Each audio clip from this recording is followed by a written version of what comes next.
بسم الله الرحمن الرحيم الحمد لله رب العالمين وصلى الله على سيدنا محمد وعلى آله وأصحابه أجمعين إخواني أخواتي السلام عليكم ورحمة الله وبركاته.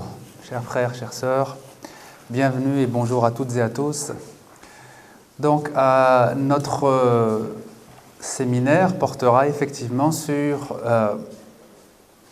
deux sujets essentiels, sur deux sujets peut-être les plus essentiels de notre religion et de notre foi, à savoir notre façon de comprendre l'enseignement du prophète Mohammed sallallahu alayhi wa sallam et notre façon de lire et de comprendre le Coran. Aujourd'hui, donc, pour ce samedi, on va se concentrer sur les enseignements spirituels du prophète sallallahu alayhi wa sallam. Quand on dit enseignement spirituel, quand on précise enseignement spirituel du prophète, ça pourrait interroger ceux qui entendent cette expression, parce que si on dit enseignement spirituel du prophète, ça veut dire que certains de ces enseignements ne seraient pas spirituels. Il y aurait des enseignements spirituels, d'autres qui seraient rituels, d'autres qui seraient liés à l'organisation de la Ummah, par exemple. Est-ce que quand on dit enseignement spirituel, on veut dire que le reste ne serait pas spirituel? C'est une question. Eh bien, en fait, tout dépend de comment on comprend spirituel. Qu'est-ce que ça veut dire, spirituel? Est-ce que dans la religion, tout est spirituel, ou bien il y a des choses spirituelles et des choses non spirituelles? Alors, on va commencer par cette petite interrogation. Qu'est-ce que la spiritualité? Que veut dire le terme spiritualité? En arabe, tarbiya ruhiya, bien hayat ruhiya. Alors on va peut-être commencer par un petit tour, faire un peu le tour de ceux qui voudraient nous donner un peu leur approche ou leur sentiment sur qu'est-ce que la spiritualité pour vous. Qui se lance et qui nous donne ne serait-ce qu'un terme ou bien une phrase ou... Ne soyez pas timide, on est entre nous, en famille. C'est vrai que c'est toujours un peu difficile.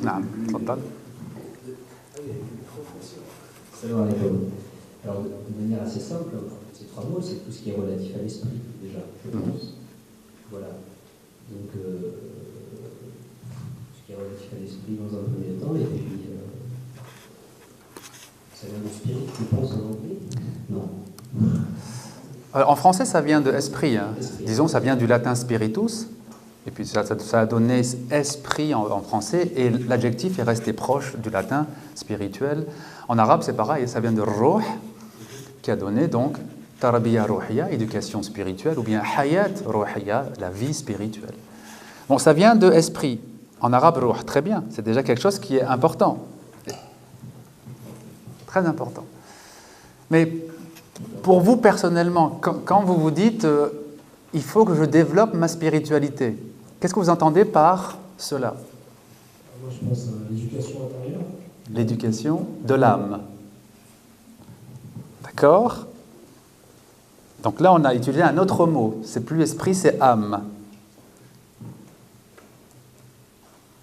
On va voir plus tard s'il y a des différences ou pas entre esprit et âme. Comme salam. Alors moi, je dirais c'est ce qui permet de nous détacher de l'immanent pour accéder au transcendance, pour nous rapprocher du transcendance. D'accord. Bon, très bien.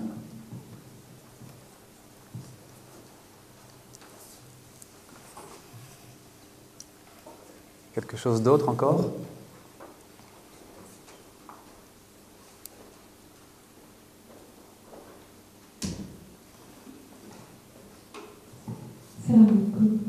Salam. Pour moi, la spiritualité, c'est une façon de se relier avec celui qui en a soif, même quand on ne sait pas. Oui, d'accord. Et puis, progressivement, commencer à savoir qu'il a soif et revenir au corps. Naam. Merci. C'est bon? Alors, donc, d'après ce qui a été dit, la spiritualité ce serait ce qui concerne le domaine de l'esprit. On a parlé de l'intérieur aussi, on a parlé de l'éducation intérieure, on a parlé de l'accès à la transcendance, du fait de s'élever ou de se surélever spirituellement. Mais tout ce qu'on vient de dire là, on pourrait le dire de la religion en général. La religion en général est là pour toutes ces choses-là. Donc est-ce qu'il faut faire une distinction? Est-ce que la spiritualité, c'est une partie de la religion? Ou bien ça veut simplement dire religion, spiritualité et religion. En français, pour certaines personnes, spiritualité et religion, c'est la même chose. Hein. Voilà. Il n'y a pas de... Pour certains journalistes, on classe les spiritualités et les religions dans la même famille. Il n'y a pas de différence. Est-ce que c'est quelque chose de la religion, mais c'est toute la religion? Je vais parler fort. Oui. Moi, je pense que la religion nous donne des moyens pour augmenter, pour améliorer notre spiritualité à travers les actes cultuels. Maintenant, dans la religion, je pense qu'il y a aussi des choses qui relèvent juste du côté jurisprudentiel ou juridique sur comment. Alors, bien évidemment, derrière, c'est rattaché à une spiritualité, à une relation qu'on aurait par rapport au monde, ce n'est pas de la spiritualité à proprement dit, c'est plus des règles juridiques. Alors, si on dit cela, on dit qu'il y a par exemple d'un côté le fiqh, puisque pour nous en islam, la jurisprudence a pris la forme du fiqh, il y aurait d'un côté le fiqh et d'un autre côté la spiritualité. Oui. Bon, on va essayer maintenant de démêler un peu tout ça. Et fort heureusement, les questions que je vous pose, toutes ces questions qu'on se pose nous aujourd'hui sur la spiritualité, fort heureusement, il y a quelqu'un qui est venu voir le prophète pour l'interroger. Mais ce n'est pas un homme. Ce n'est pas un homme qui est venu voir le prophète, peut-être parce que les hommes n'auraient pas été inspirés pour poser des questions aussi précises. C'est l'ange Jibril, vous connaissez probablement le fameux hadith Jibril, donc le hadith dit de l'ange Gabriel, à savoir le fait qu'un jour, le prophète était entouré par sahaba, par les compagnons, et puis un homme arrive, en tout cas il a l'apparence d'un homme, que personne ne connaît.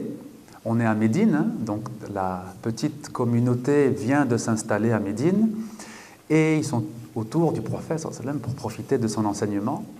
Et un homme arrive, donc un étranger que personne ne connaît à Médine, mais qui n'a pas les signes du voyageur. Parce qu'à l'époque, quand quelqu'un voyageait, ça se voyait. Moi, j'ai fait 300 km ce matin pour arriver ici, ça ne se voit pas beaucoup. Évidemment, on est bien protégé dans nos voitures, climatisées, etc. À l'époque, ça se voit. Quelqu'un qui fait 300 km, il est plein de poussière, de sable, etc. Et on voit tout de suite qu'effectivement, il vient de traverser telle ou telle distance. Donc, le compagnon qui nous rapporte tout cela, c'est Omar, le deuxième calife de l'islam, et il remarque tout de suite que cet homme n'a pas les traces du voyageur. C'est un étranger sans qu'il ait les traces du voyageur. Et il interroge le prophète, il lui pose 3 questions sur Al-Islam. Qu'est-ce que Al-Islam? Donc, qu'est-ce que la soumission? Qu'est-ce que Al-Iman? Qu'est-ce que la foi? Et qu'est-ce que Al-Ihsan?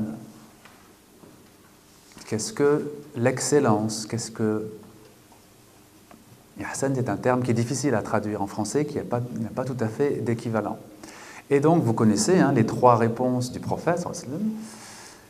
L'islam consiste à témoigner qu'il n'y a de Dieu que Dieu et que Mohammed est son envoyé, à accomplir la prière, à s'acquitter de la zakat, de l'aumône légale annuelle, de jeûner le mois de Ramadan et d'accomplir le pèlerinage si on en a les moyens, pour celui qui en a la possibilité.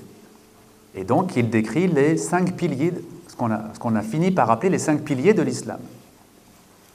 Et puis, à la foi, il dit, la foi c'est de croire en Dieu, en ses anges, en ses livres, en ses envoyés, à la vie future, au paradis, à l'enfer, à la prédestination du bien et du mal. Vous reconnaissez donc les éléments de la aqidah, les éléments du credo. Et pour l'instant, ce sont des réponses précises que donne le prophète. Il précise bien quels sont les domaines qui appartiennent à l'islam, quels sont les domaines qui constituent la foi, l'iman. Et puis pour al-ihsan, la réponse est différente. Il dit al-ihsan an ta'bud Allah ka'annaka tarahu. L'ihsan, c'est d'adorer Dieu comme si tu le voyais. Fa in lam takun tarahu fa innahu yarak. Et certes, si tu ne le vois pas, lui te voit. Donc il ne répond pas à la question de l'ihsan de la même façon. Il ne détaille pas, disons, ce que veut dire adorer Dieu comme si on le voyait. Il dit qu'il s'agit d'aller vers cela, il s'agit de réaliser cela, sans pour autant donner plus de précision. Et on pourrait dire que la spiritualité, c'est le domaine de l'ihsan.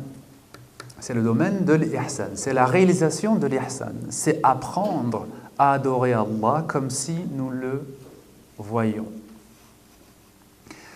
À apprendre à vivre dans sa présence, à rester conscient de sa présence, à vivre dans un rappel le plus possible constant, continuel, être dans un dhikr le plus possible constant, ce qu'on appelle mudawamatu dhikr, la constance ou la continuité du rappel, être le plus possible dans ce rappel, ce qui veut dire être le moins possible dans l'oubli, al-ghafla. L'oubli de Dieu, l'insouciance de Dieu, c'est le contraire de la foi. Donc, on peut dire, ce n'est pas une définition parfaite, mais enfin on peut dire que la spiritualité concerne le domaine de l'ihsan. Et l'ihsan, on sait que c'est le domaine de la présence de Dieu, vivre dans cette présence. Maintenant, quels sont les moyens de vivre dans cette présence? Quelles sont les possibilités qui nous sont offertes par Allah Ta'ala pour apprendre à vivre dans cette présence? Si on dit que la spiritualité, c'est vivre dans la présence d'Allah, on veut donc dire que c'est quelque chose qui n'est pas spontané. On n'est pas spontanément dans le rappel. On n'est pas spontanément capable de rester dans cette présence. C'est plutôt le contraire. On est spontanément dans la dispersion. L'homme est facilement dispersé. Il est facilement pris par des préoccupations multiples. Et la multitude de ces préoccupations a une force qui varie chez les uns et chez les autres. On n'est pas tous égaux devant la dispersion. Certains sont très attirés par les choses du monde et sont très vite dispersés. D'autres le sont un peu moins. Mais on l'est tous à un degré ou à un autre. On est tous à un degré ou à un autre pris par l'oubli, la dispersion, la distraction. On est distrait d'Allah. Donc, si notre nature humaine nous prédispose à l'oubli, il va falloir une éducation au rappel, n'est-ce pas? Il va falloir sortir de cette nature horizontale pour apprendre à rentrer dans le rappel, pour apprendre à s'imprégner du rappel. Il va falloir lutter contre sa propre tendance à la dispersion. D'où le terme jihad al-nafs. Un autre équivalent, disons, une autre approche de la spiritualité, on peut très bien dire la spiritualité, c'est le jihad al-nafs. C'est l'effort contre soi-même, contre ses propres tendances négatives. C'est une autre façon d'approcher l'ihsan. C'est une autre façon de définir l'ihsan. Sauf qu'en utilisant le terme jihad al-nafs, on souligne un aspect de l'ihsan. On souligne que l'accès à l'ihsan ne va pas de soi. Ça ne va pas venir tout seul. L'ihsan ne va pas poindre dans notre cœur tout seul, simplement parce qu'on le voudrait bien. L'ihsan ne s'acquiert que par un effort constant et continu. D'où l'importance du mot jihad an-nafs. Si on dit l'ihsan consiste à adorer Allah comme si on le voyait, on ne prend pas tout de suite la mesure de l'effort que ça va impliquer. On ne comprend pas tout de suite, disons, l'importance que ça va prendre dans notre vie et les sacrifices qu'il va falloir faire pour atteindre cet ihsan. Quand on dit jihad an-nafs, déjà le sens de l'effort, le sens de sacrifice apparaît déjà plus vite. Donc on s'approche un peu plus de notre sujet, de notre compréhension de ce que peut être la spiritualité. Donc effectivement, l'ihsan, effectivement le jihad an-nafs.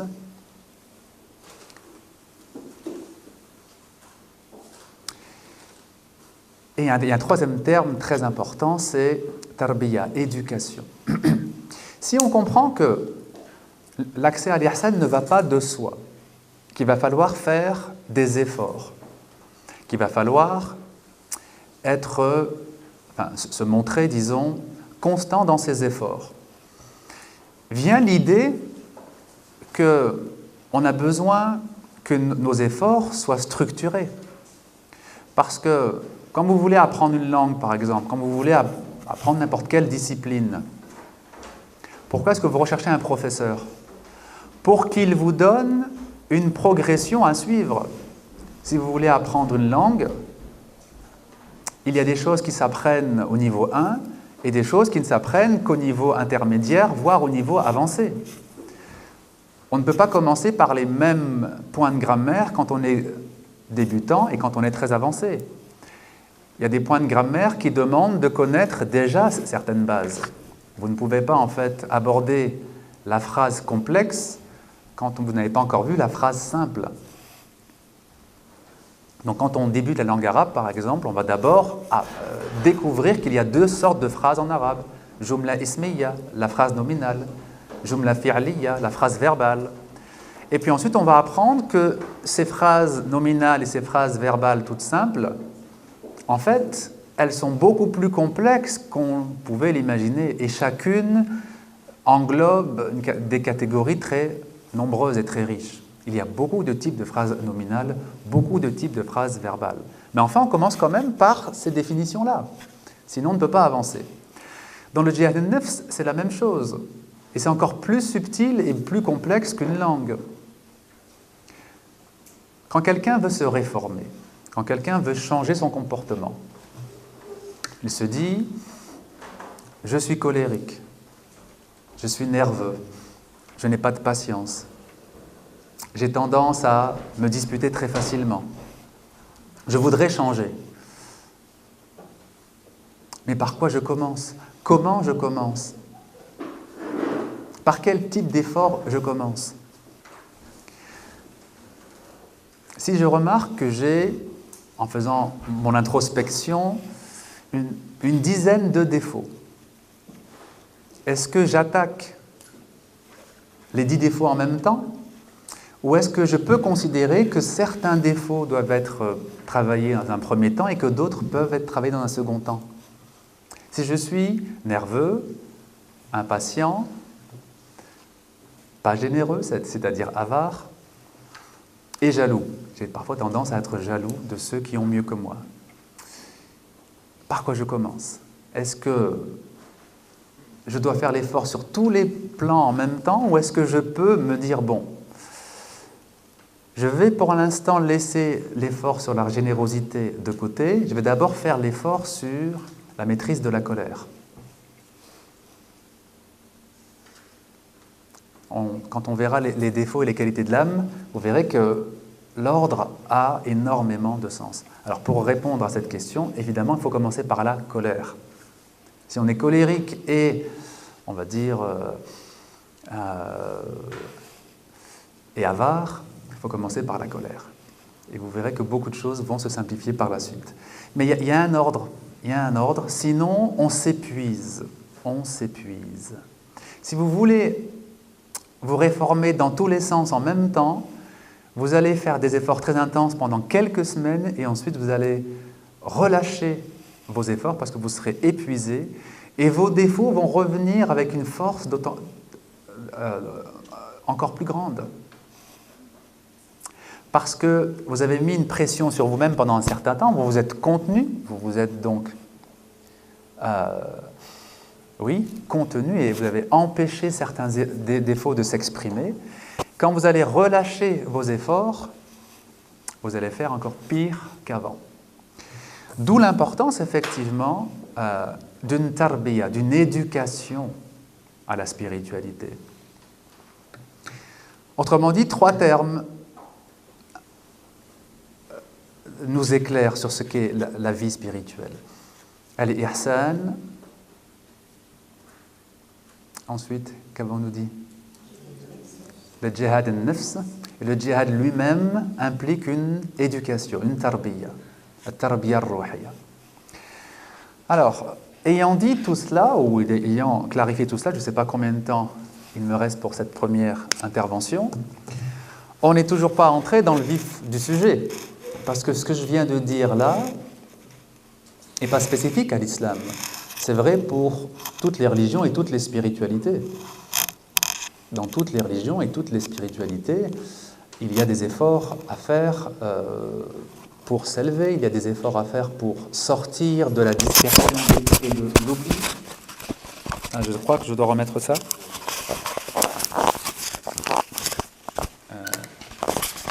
C'est dans ce sens-là. Et bien sûr, il y a une éducation qui est donnée. Quelle forme cela prend en islam? De quelle façon le prophète sallallahu alayhi wa sallam a éduqué des gens de l'âge de l'ignorance, al-jahiliya? L'âge de l'ignorance, c'est l'époque anté-islamique. On décrit l'époque anté-islamique par le terme al-jahiliya, l'âge de l'ignorance, parce que tout l'héritage d'Abraham, qui avait été donc apporté par son fils Ismaïl, alayhi salam, tout cet héritage spirituel avait disparu. Il restait quelques bribes, quelques pratiques, quelques rituels vides de sens, vides de spiritualité. Il y avait encore, par exemple, le tawaf, il y avait encore les tournées rituelles autour de la Kaaba, par exemple. Il y avait encore le sa'i entre Safa et Marwa, par exemple, les allées et venues entre le mont de Safa et le mont de Marwa. Donc, il restait quelques bribes de l'époque de la prophétie d'Ismaïl, mais vidées de toute foi, vidées de toute spiritualité. C'est pour ça qu'on appelle donc cet âge l'âge de l'ignorance, sans compter toutes les superstitions, toutes les déviations liées au polythéisme qui se sont donc accumulées. Donc, comment le prophète, à partir d'une population si éloignée de la vérité, si éloignée de la vie spirituelle authentique, comment les a-t-il éduqués? Comment s'y est-il pris pour les éduquer? Quel a été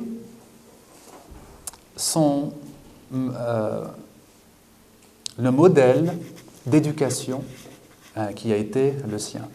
C'est ça qui va nous retenir aujourd'hui et c'est ce qu'on va essayer de découvrir progressivement à travers les hadiths que nous allons étudier. Dans le Coran, sa fonction d'éducateur spirituel est soulignée à plusieurs reprises, par exemple dans le verset qui dit c'est lui qui, c'est-à-dire Dieu, qui a envoyé chez les illettrés un prophète tiré d'eux-mêmes, c'est-à-dire tiré de leur propre tribu. Il leur lit les versets qu'il reçoit, donc les versets d'Allah, il les purifie, wal-hikma. Et il leur enseigne le livre et la sagesse. À travers les versets qui nous parlent donc de cette fonction qui a été celle du prophète, il y a 3 grands domaines qui reviennent. يُعَلِّمُهُمُ الْكِتَابَ وَالْحِكْمَةَ وَيُزَكِّيهِمْ. Il leur enseigne le livre, la sagesse, et il les purifie. Alors pour faire simple, puisque ce n'est pas l'objet de notre séminaire ici, mais pour faire simple, les commentateurs, les mufassiroun, quand ils commentent ces versets, ils nous disent que il leur enseigne le livre, évidemment c'est le Coran, wal hikma, c'est toute sa sunna, toute sa pratique, qu'elle soit en termes de parole ou en termes d'actes,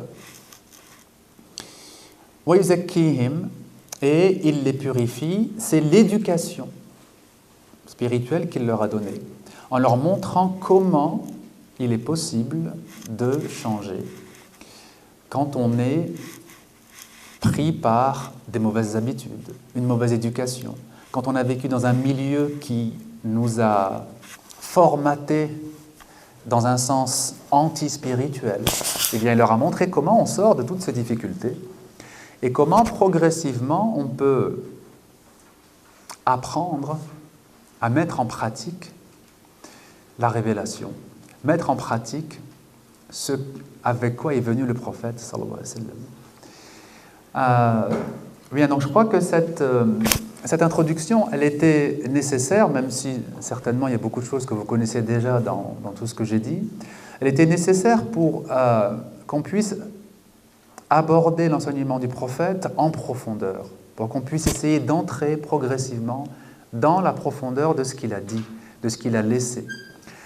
Parce que c'est pas un scoop si je vous dis que le prophète aujourd'hui, sallallahu alayhi wa sallam, est peu connu et mal connu à l'extérieur de la communauté musulmane, mais même à l'intérieur de la communauté aussi, il est mal connu. Il est mal connu, il est mal compris, parce qu'on ne prend pas le temps de lire son enseignement dans le projet d'éducation qui était le sien. On va isoler un hadith et puis dire « il a dit ceci ». Oui, mais il a dit ceci, mais comment, pourquoi, dans quel contexte? Quelle était son intention à ce moment-là? Dans quel projet éducatif ça prend sa place? C'est ça qui nous permet de sortir, d'une lecture littéraliste qui appauvrit notre religion et qui nous appauvrit d'abord nous-mêmes, de toute façon. Pour donner un exemple simple, de contresens de ce que veut enseigner le prophète sallallahu alayhi wa sallam. Vous connaissez certainement le hadith où le prophète s'adresse à une femme, une servante, une femme de couleur, qui ne peut pas s'exprimer. Et donc, c'est par signe qu'il va interroger cette femme. Il lui dit, donc il s'adresse à elle, lui peut parler, elle comprend, mais elle ne peut pas lui répondre. Il lui dit, où est Allah? Et elle elle pointe le ciel. Et ensuite il lui dit, que dis-tu de moi? Et elle fait,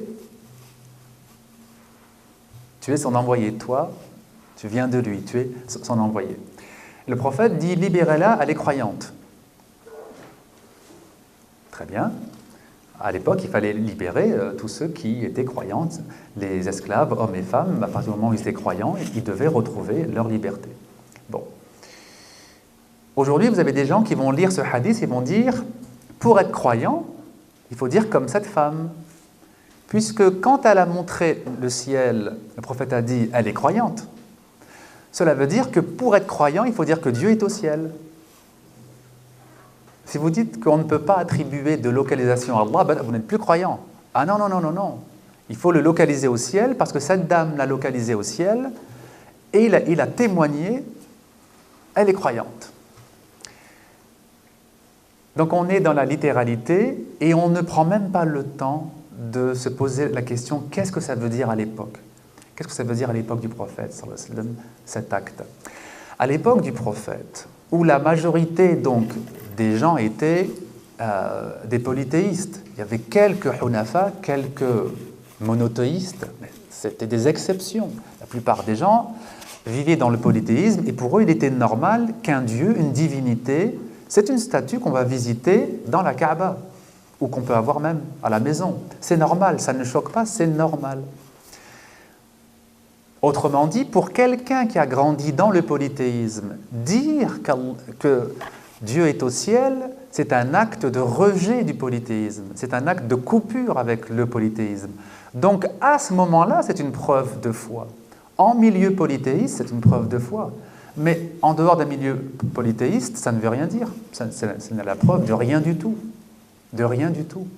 Donc comme cette femme vient de ce milieu, et qu'elle ne dit pas « les dieux sont dans la Kaaba », elle dit « au ciel », ça prouve qu'elle a compris que le polythéisme, c'est quelque chose qu'il faut abandonner, qu'elle a abandonné l'idée que les dieux pourraient se trouver quelque part sur terre.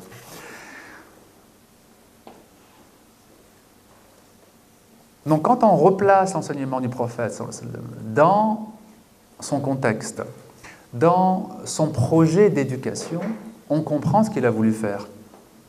Et on comprend donc comment il faut le lire.